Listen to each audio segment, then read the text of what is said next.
Alright guys, welcome back to Doom 2016. Last we met in Doom 2016, we fought our first boss with the Cyber Demon, and then we ended up back in Hell once again because we need to find the Crucible, or at least reclaim the Crucible, because apparently the Doom guy has used the Crucible before in the past, but he left it. I don't remember the whole lore behind the Crucible. Like, I know he used it. Apparently, we're going to be learning more about it in Doom: The Dark Ages. So I don't know much about it now. But there's like one that was impaled in like the top of a giant demon or something like that. And then there's a one we're getting now, or something along those lines. It's I don't remember it. I haven't played through Doom Eternal, so I don't remember everything. So I don't know much about Doom Eternal's lore with the Crucible, because I know we get the same Crucible from this game. But the Crucible in this game is purely just a key item that you just get for the sake of the story. You don't actually end up using it as a weapon or anything like that. Mainly because, spoiler alert, you don't know it's a weapon. Or at least the player doesn't. With their first playthrough, I'm pretty sure Doomguy knows. He just never thought. He just never used it. The scribes carved his name deep in the tablets of hell across eons, and each battle etched terror in the hearts of the demons. They knew he would come, as he always had, as he always will, to feast on the blood of the wicked, for he alone could draw strength from his fallen foes, and ever his power grew, swift and unrelenting. Okay. What was I saying? But we're in the Titans realm, which is basically a little bit. The next couple, I think this level and the next level are in Hell. So yes, we are actually going to be stuck in Hell for a little bit, which, you know what, I'm fine with. You know, for a game about killing demons, we've only been to Hell like 2 times, so.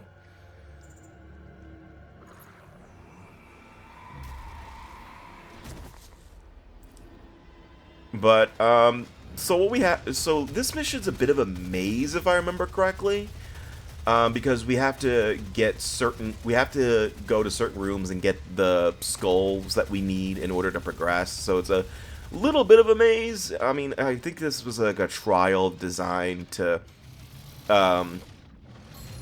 you know, test whoever's going for the Crucible or something like that. I don't know. You know, I don't know, and honestly, I don't care. Again, I'm just here to kill things.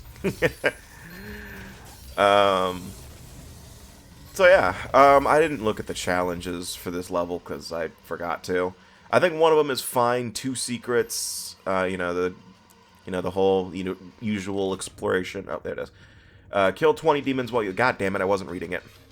One of them was kill 20 demons while powered up. I think one of them was perform a death from above glory kill on either an imp or Hell Knight, or maybe it was a Hell Baron. I wish I could, I wish I would turn on the fucking map again so I could read it.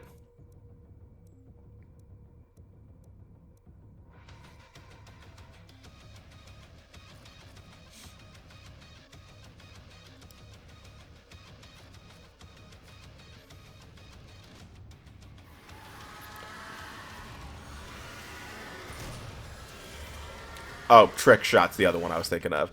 Trick Shot, you have to kill 2 of the skull enemies at the same time with with the same shot, which is pretty easy to do if you could just line them up.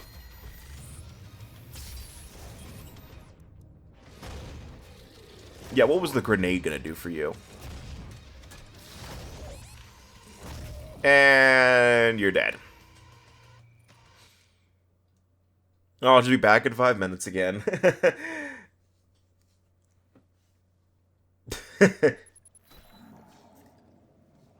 Oh, literally, I will be back in like 5 minutes. You don't have to. I was going to say, don't sit through that again.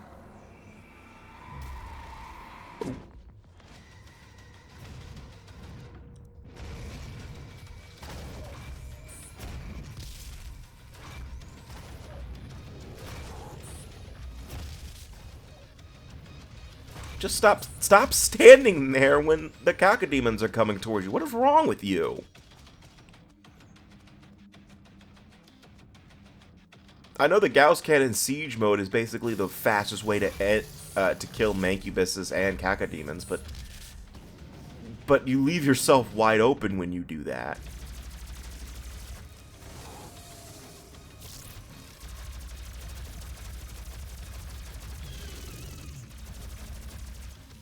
I'm also just straight up not moving a lot.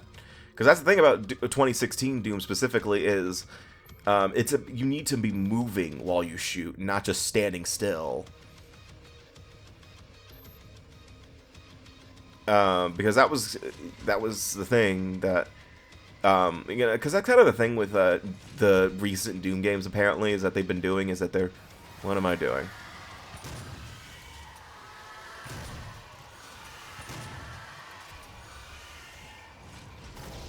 Oh, yeah, I can do that too.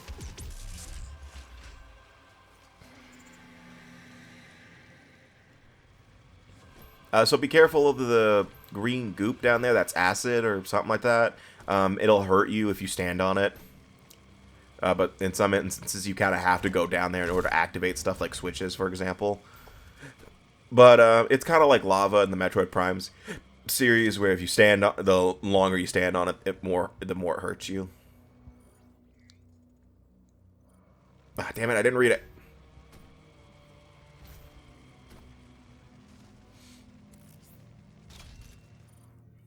Perform a death. Oh, I was right. It is a Baron of Hell. Okay.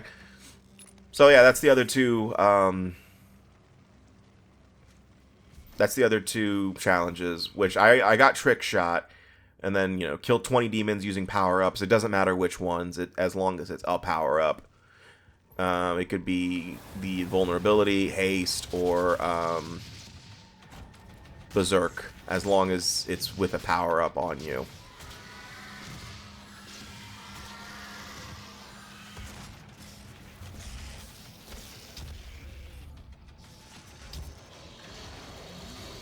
No, I know what I was doing. I was like wondering, like, what the hell am I doing?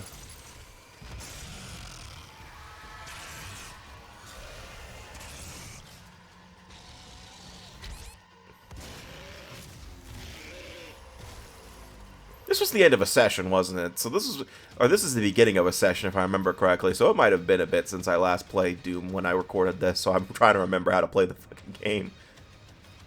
At least I'm giving that myself that excuse. I could be way off.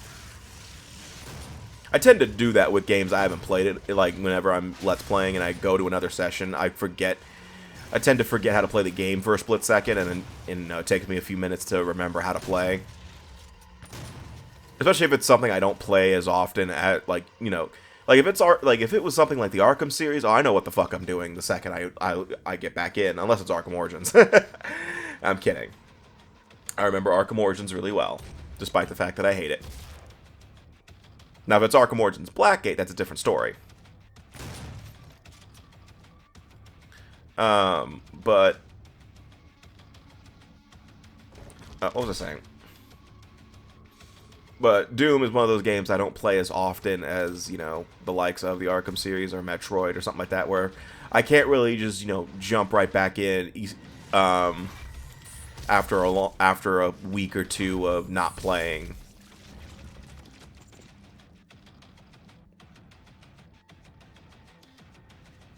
There we go. Yeah, the other thing about this level is a few of the secrets are just about defeating all the enemies and then turning back around to actually getting it, because yeah, I don't really know what else to say about that. That's pretty standard there. But I'm going to be spending a lot of the time here looking for secrets, the usual stuff. I was about to say, do not use the Gauss Cannon for that. That doesn't open, I don't think, but eh.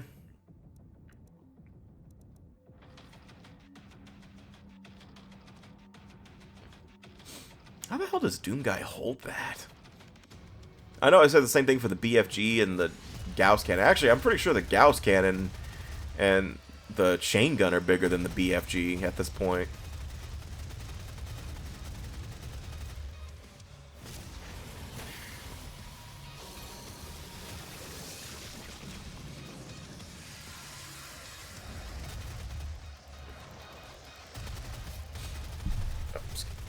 Ugh, Lord.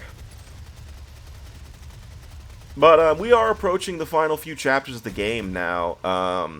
Because after this one, we have one more chapter in Hell. We have one more chapter, which is getting the Crucible, and then we have one more in the on Mars, and then we have another level in Hell, which is the final level. So yeah, we are approaching the end of the game. So this is kind of so we're kind of at the point where they're throwing everything at you. They're throwing everything. They're throwing everything, including the kitchen sink, at you.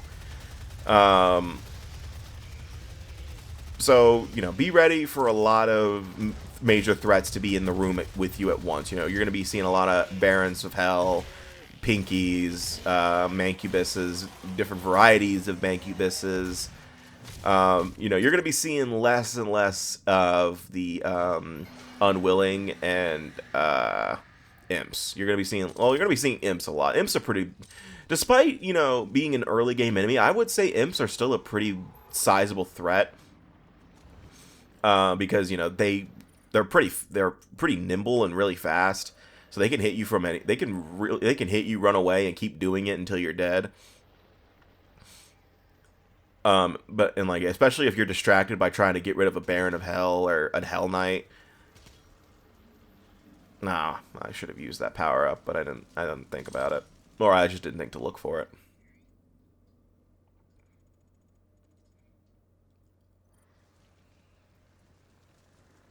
Oh no, that was the achievement. It wasn't killing 2 lost souls with 1 shot. It was killing a lost soul with another lost soul.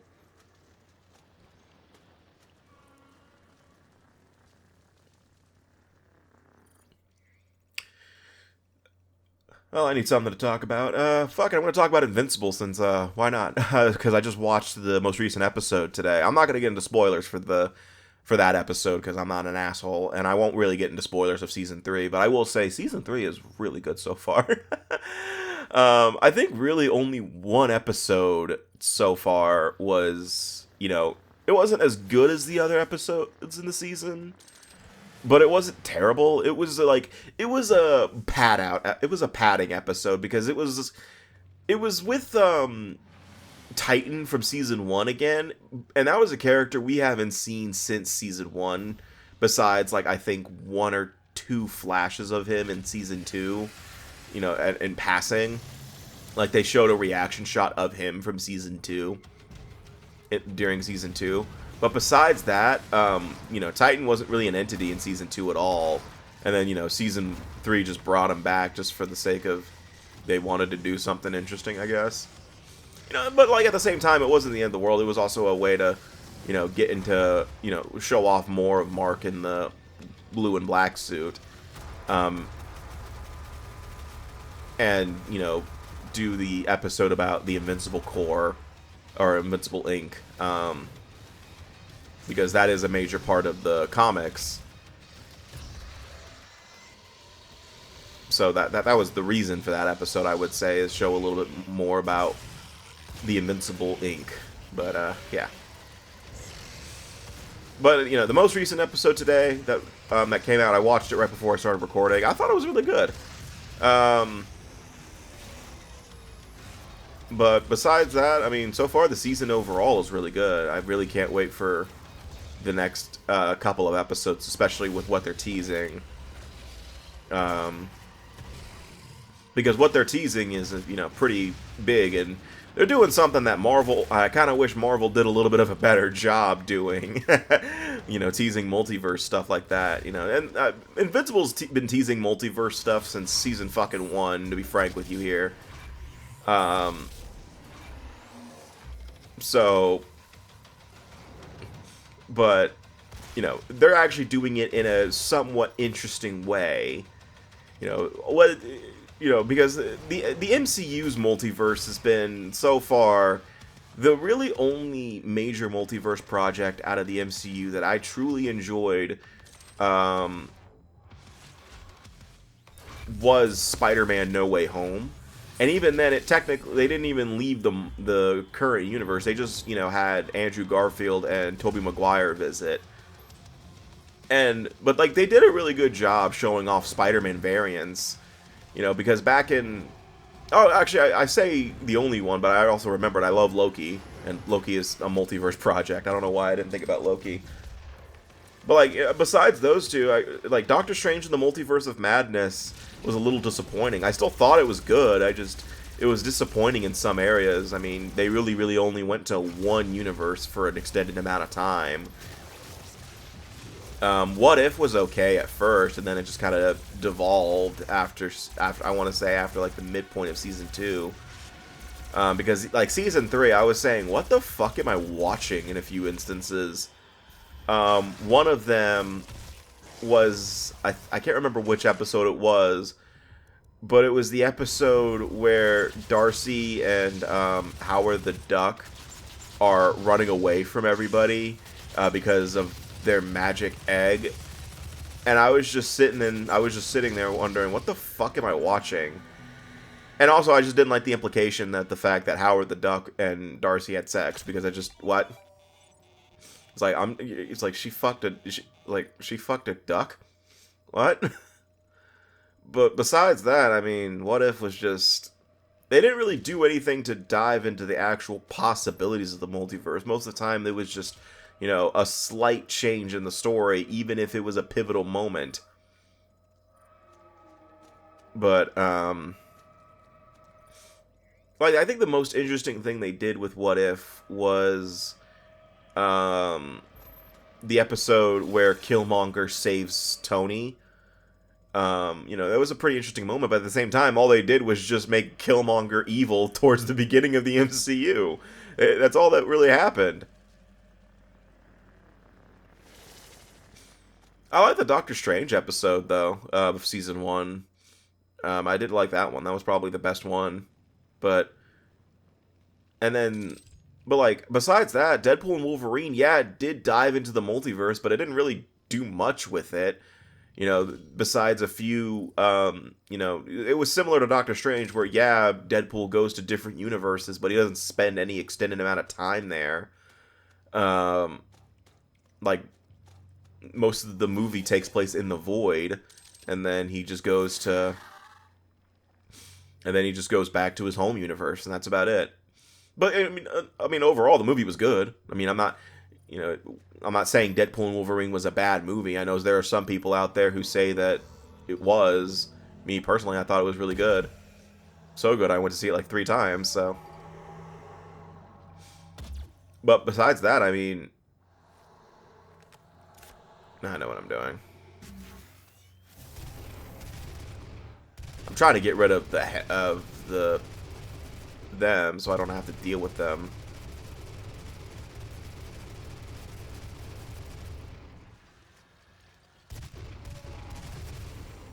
There we go. I was just trying to get rid of those so I don't have to deal with them later. I don't think I get the challenge for the power-ups. Something tells me I don't, but we'll find out. Also, I'm pretty sure the rune trials are done. There's no more rune trials left. So the only ones I'm missing are those 2 that I didn't get in the last mission. And that was because I said fuck it and didn't want to spend any more extended time on them. I'm just judging from the fact that there isn't a rune trial logo on the map at all.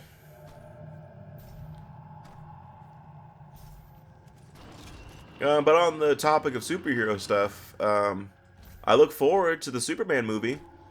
I know a lot of people. I know there are some diehard Zack Snyder fans complaining about it already, because apparently, it doesn't look as good as Man of Steel, and but like everything I've seen so far, like, of people complaining, is like they're just like I remember back when Henry Cavill's Superman was first revealed. I'm not saying anything about Henry Cavill's Superman. I thought he was really good, for what he had, for what he was given. I like Henry Cavill as an actor. He's really good. But I seem to remember a lot of people bitching and moaning about how the suit for Superman in Man of Steel and the DCU in general wasn't comic accurate. And I'm not saying this one in Superman that in James Gunn's Superman is comic accurate, because there is some, you know, inaccuracies. But it is more comic accurate than the Zack Snyder one. So, like, why are we complaining about comic accuracy now? I remember a few years ago, everyone would bitch and moan about how things weren't comic accurate. But then, you know, they start leaning into comic accuracy, and then you guys bitch and moan anyway. You know, he's like, what the fuck do you people want anymore? You guys are like Sonic fans with this shit. It's like, we want an adventure-styled Sonic game. Well, no, we don't want that adventure-styled Sonic game. It's like, we want to bring Shadow back. No, we don't want Shadow to be in... You know, we don't want just a Shadow campaign for Sonic Generations. We want a full Shadow game, even though Shadow Generations is probably better than the original Sonic Generations. It's like, we can't win when you... Like, nobody can win with you fuckers, I swear. You know, yeah, I have some complaints about the Sonic series. I wish they would give Silver a fucking game already. I think he deserves a game. I think he deserves a game. You know, stop baiting on nostalgia at this point, but that's just me. You know, I think I've seen Green Hill Zone like 20 times in the past 10 years, and I'm getting sick of it. But, that's besides the point. That's a whole different can of worms to get into, maybe in a Sonic video or next part. So, see you guys next time for more Doom 2016, where I think we're just going to be exploring more of the Titans realm. So, see you guys next time, and take care.